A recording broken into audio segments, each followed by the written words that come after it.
a todos.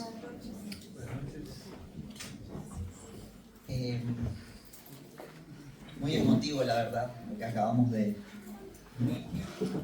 ver y de sentir. Siento desde mi corazón decirles gracias a los que compartieron su testimonio, porque es la respuesta también de mis oraciones de este momento. En la semana estaba haciendo un estudio en la palabra y había un pasaje que no me dejaba avanzar. Quería avanzar, pero volvía sobre ese pasaje y yo decía, tengo que preparar algo para el sábado. Y quería preparar otra cosa y volvía sobre ese pasaje, que eran muy pocos versículos, y digo, pero el mensaje tiene que ser más. Y gracias a lo que ustedes compartieron hoy, el Señor trajo paz a mi corazón. En el testimonio que ustedes dieron, dijeron que conocían de Dios, que desde chiquita creías en Dios. Y era sobre eso que me había detenido y veo que el Espíritu no me dejaba avanzar porque era sobre eso que quería hablarles hoy. En Primera de Timoteo, una carta que Pablo escribe a Timoteo, pero netamente doctrinal, dándole consejos sobre cómo dirigirse en la iglesia y demás, hay algo que me detuvo y no me dejó avanzar porque tenía que compartirlo hoy. Primera de Timoteo capítulo 2.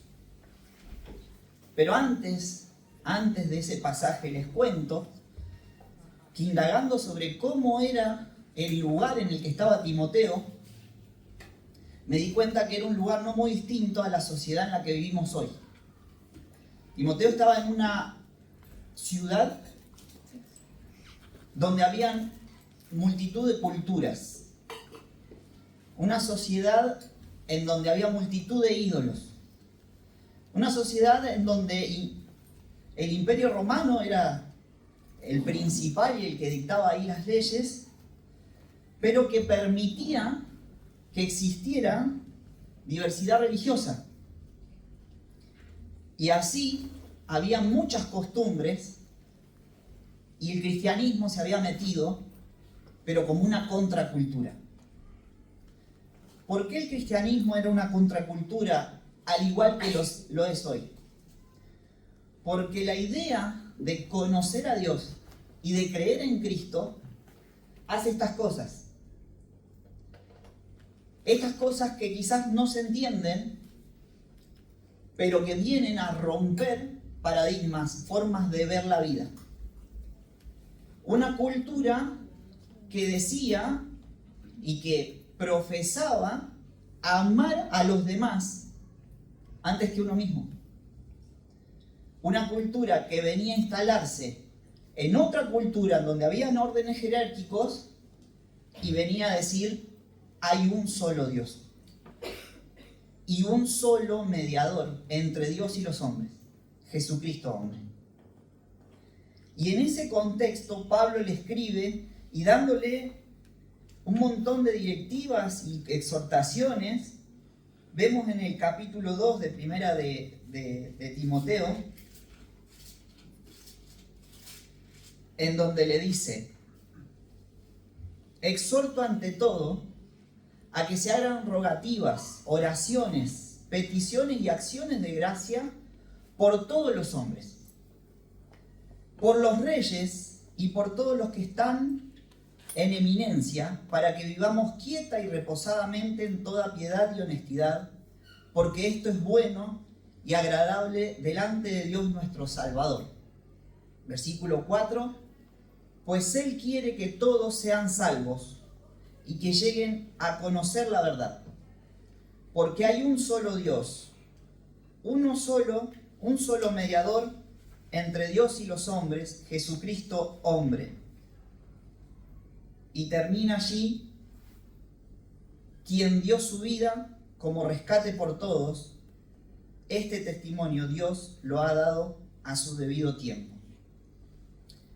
me frené mucho en estos pasajes.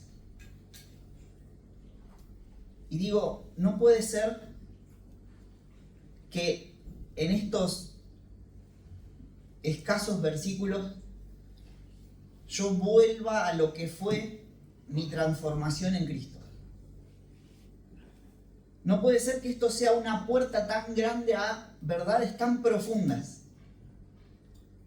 Porque es verdad que incluso hasta culturalmente podemos llegar a aceptar que hay un solo Dios.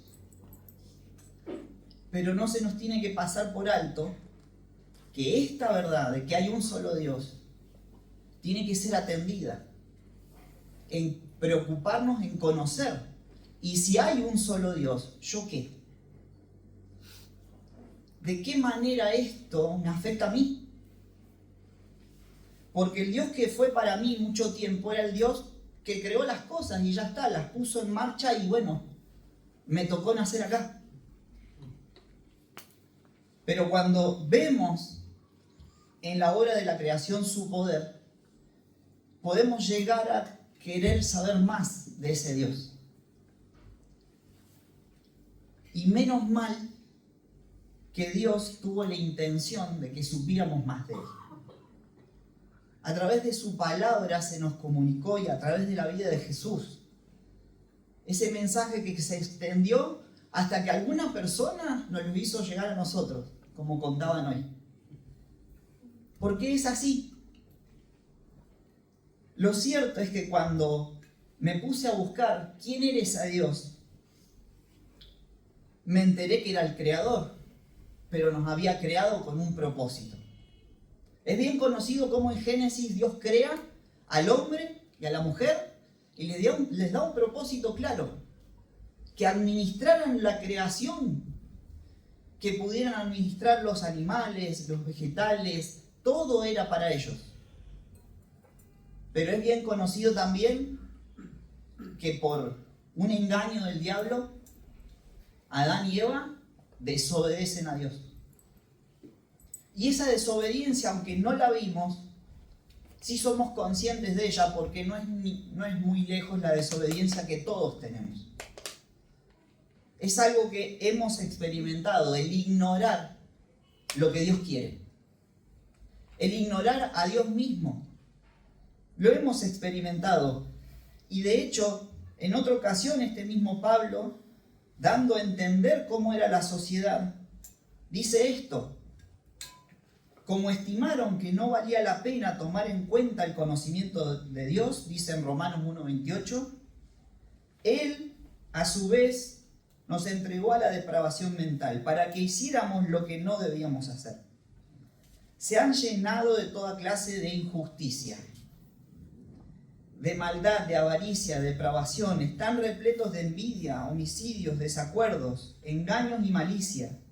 Son chismosos, calumniadores, enemigos de Dios, insolentes, soberbios, arrogantes, se ingenian maldades, se rebelan contra sus padres, insensatos, desleales, insensibles, despiadados. Saben bien que según el justo decreto de Dios, quienes practican tales cosas merecen la muerte. Sin embargo, no solo siguen practicándolas, sino que incluso aprueban a quienes las practican. Eso no es ni más ni menos que una radiografía de lo que pasa hoy, de lo que hemos hecho o sufrido de otras personas. Mi pregunta es: ¿a quién le conviene esto? A nadie, ¿verdad? Porque esta realidad de que Dios es el creador y que nos dio un propósito también nos despierta la realidad de que no seguimos ese propósito, de que no consideramos que todo lo que está a nuestro alcance es creación de Dios, incluso la persona que tengo enfrente. Y como no respeto eso, vienen los problemas. El pecado, las cosas malas, que nos dañan pero también dañan a los otros, que deshonra a Dios y que nos separa de Él, porque recién cantábamos que Dios es santo. Una hermosa canción, pero la santidad de Dios hace que estemos separados de Él si estamos bajo esta condición. En Romanos 3:10 dice, el hombre está separado de Dios por cuanto todos pecaron, estamos separados de la gloria de Dios. Yo sé que alguno quizás pueda llegar a decir, pero yo no soy tan malo. Y decir yo no soy tan malo es minimizar la santidad de Dios. Es decirle a Dios, vos no sos tan santo. De hecho, nuestra sociedad nos acostumbra a que lo malo no es tan malo. ¿Por qué? Porque todos lo hacen.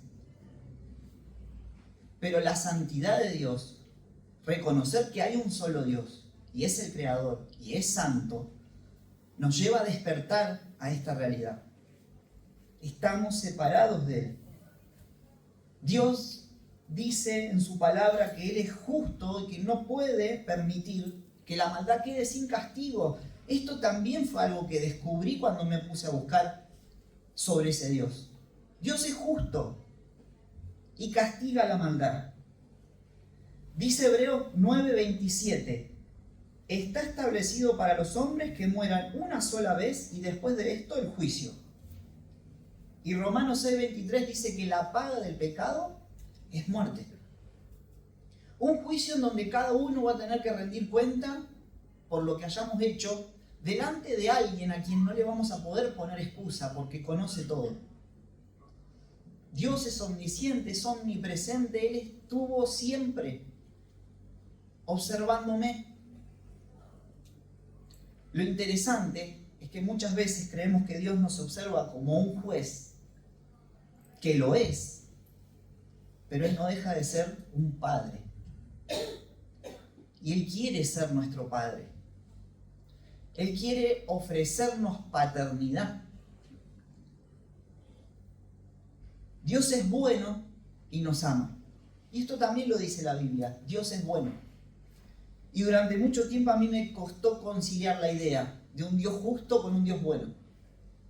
Porque si un Dios es justo, tiene que entonces traer una sentencia sobre mi vida, porque yo no soy justo.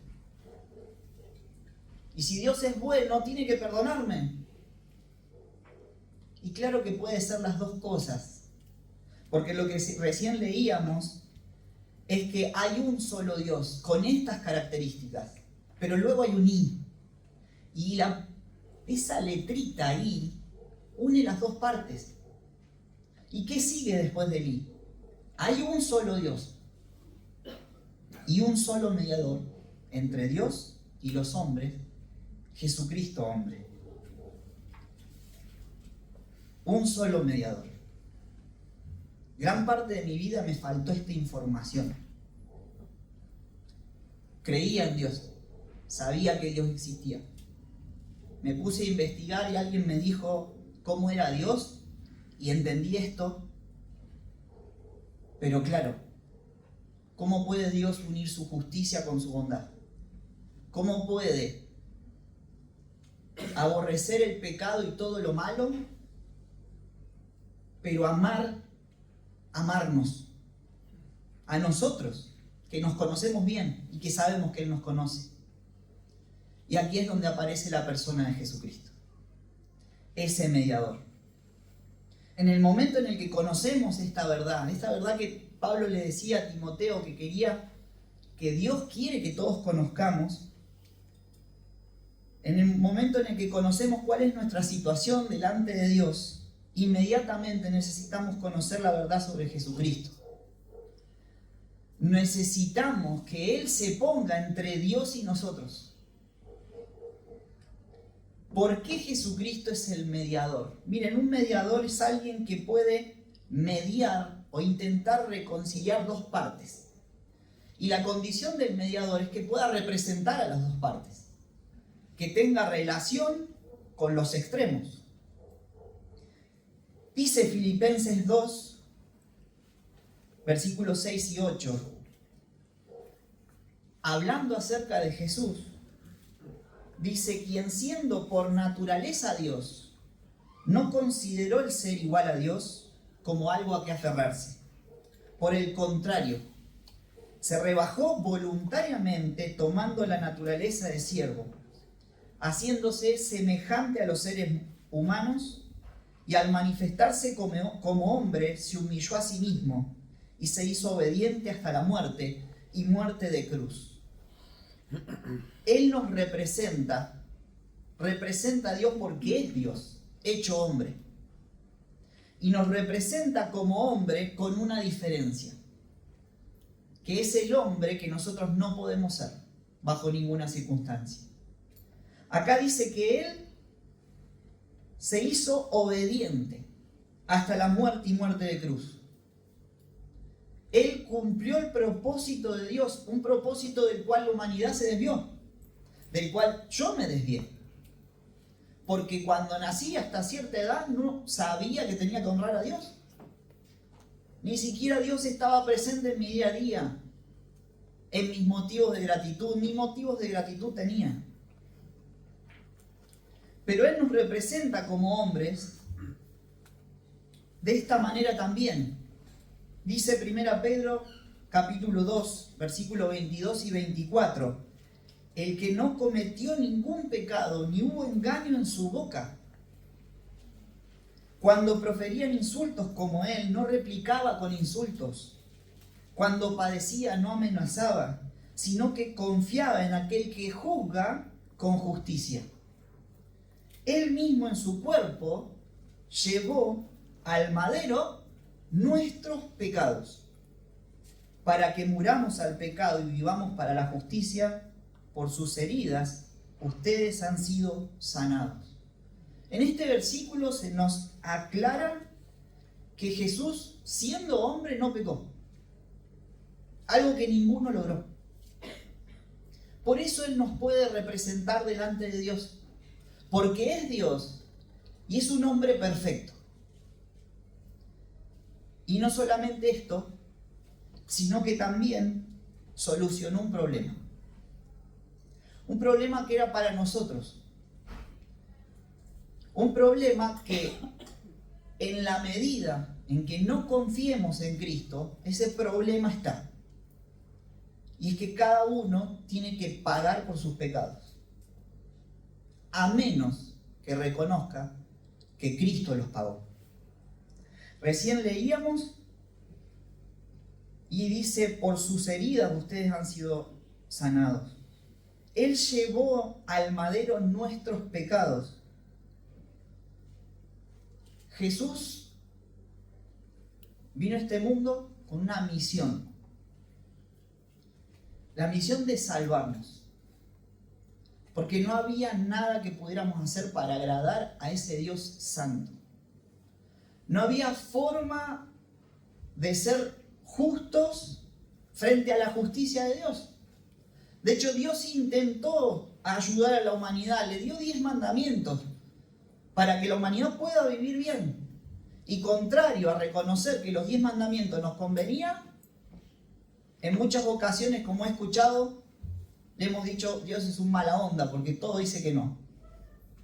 No robarás, dice uno de los mandamientos. Nos ponemos a pensar, qué bueno sería que nadie robara, ¿no?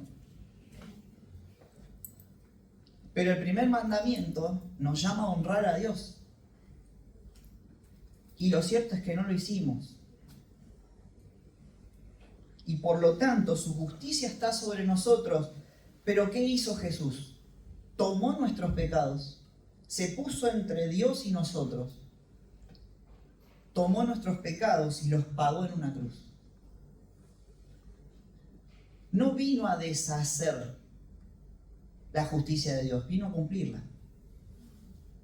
Porque aquel alma que pecare, esa morirá, salvo que Cristo tome mis pecados y los pague antes, como lo hizo en la cruz.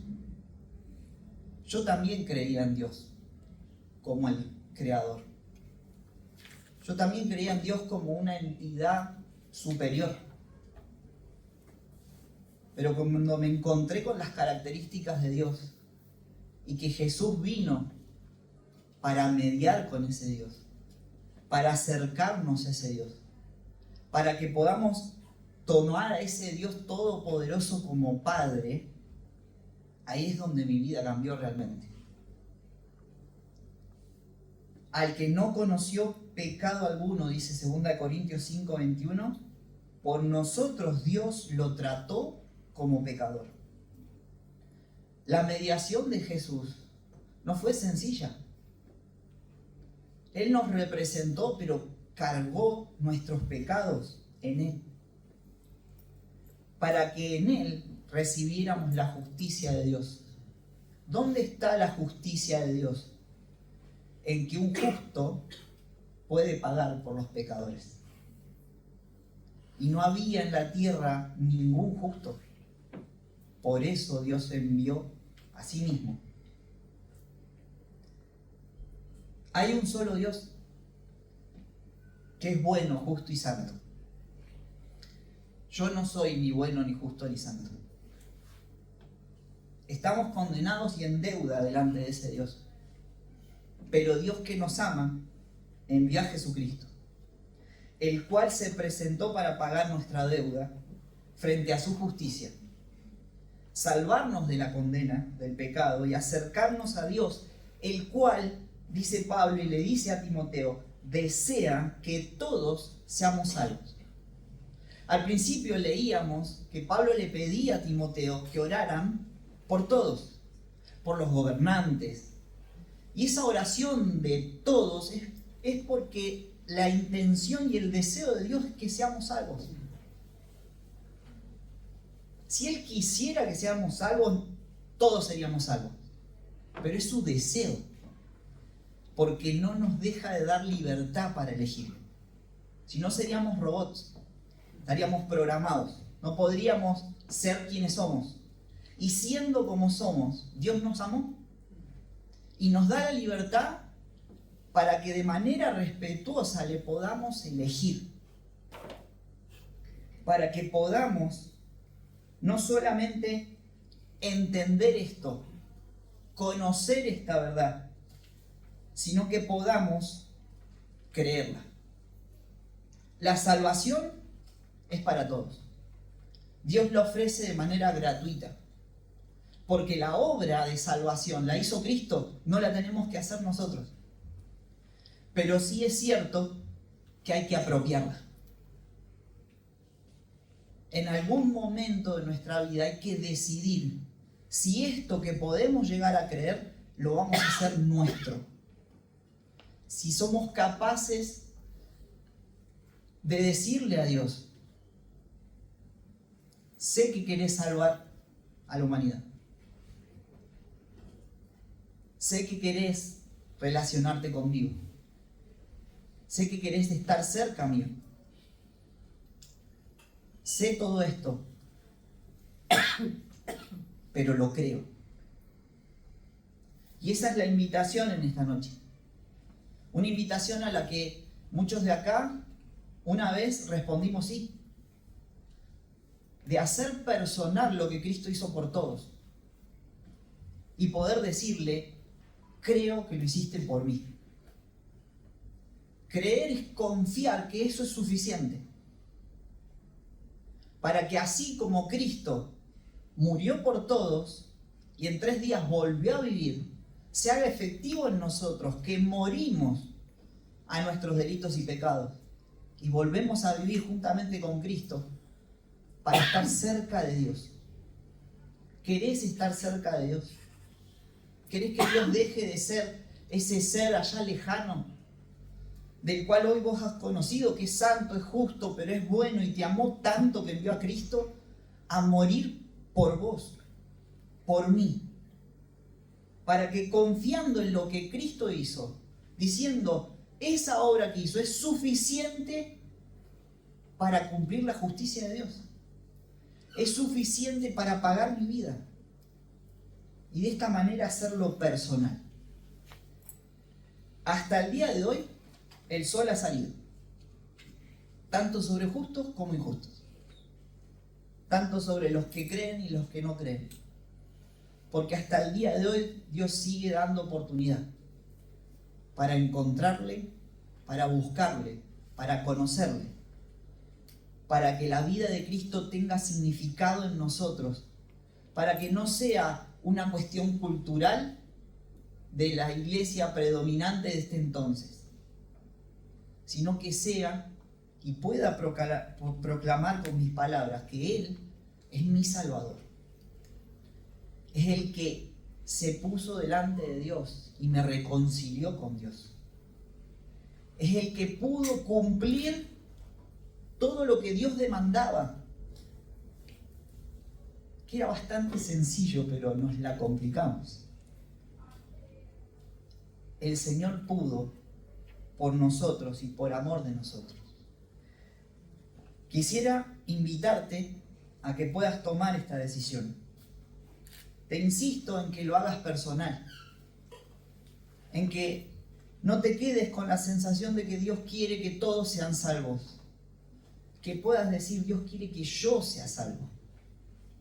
Yo entiendo que lo hizo por mí, y para esto lo único que tenés que hacer es creer, y que eso te guía a confiar tu vida en Dios, en Cristo y en su obra.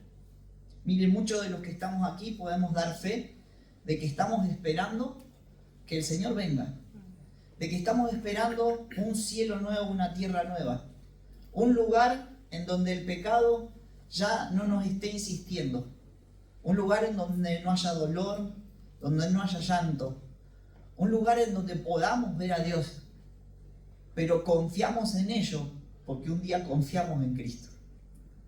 Confiamos en que Él nos dio la entrada.